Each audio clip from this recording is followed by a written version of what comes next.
In the subject of oceanology,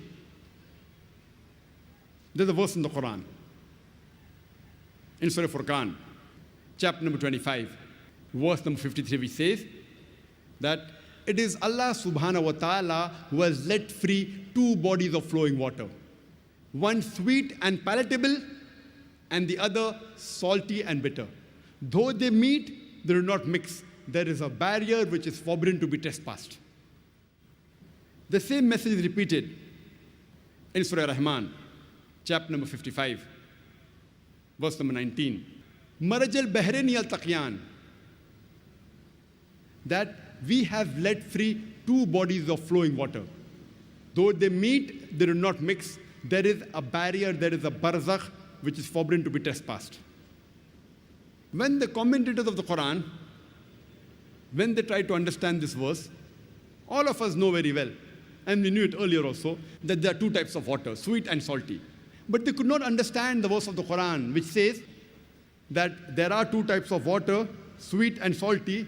Though they meet, they do not mix. There is a barrier which is forbidden to be trespassed. There is a barzakh.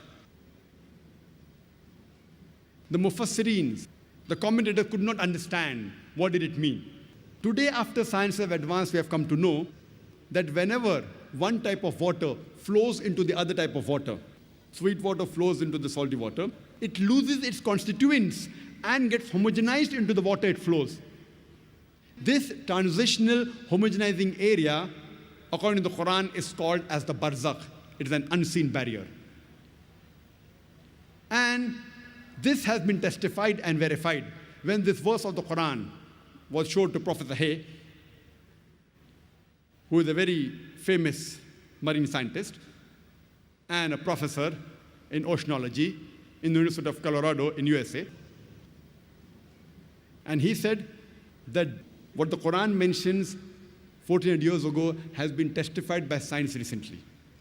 And this phenomena can be seen even with the naked eye at the Cape Point, the southernmost tip of Cape Town in South Africa,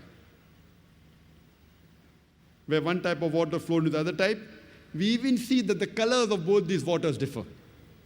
Another good example is in Egypt, when River Nile flows into the Mediterranean Sea. And the best example is the Gulf Stream. It flows for thousands of miles.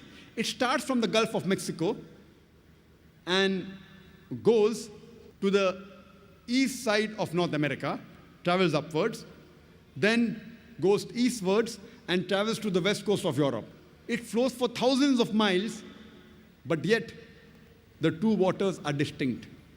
And if you're traveling in a ship towards the extreme of the Gulf Stream and take a bucket of water from the left side and a bucket of water from the right side, you will find that one is sweet and the other is salty. Even the temperature between the two, they differ. Imagine, Quran speaks about this phenomena 1400 years ago.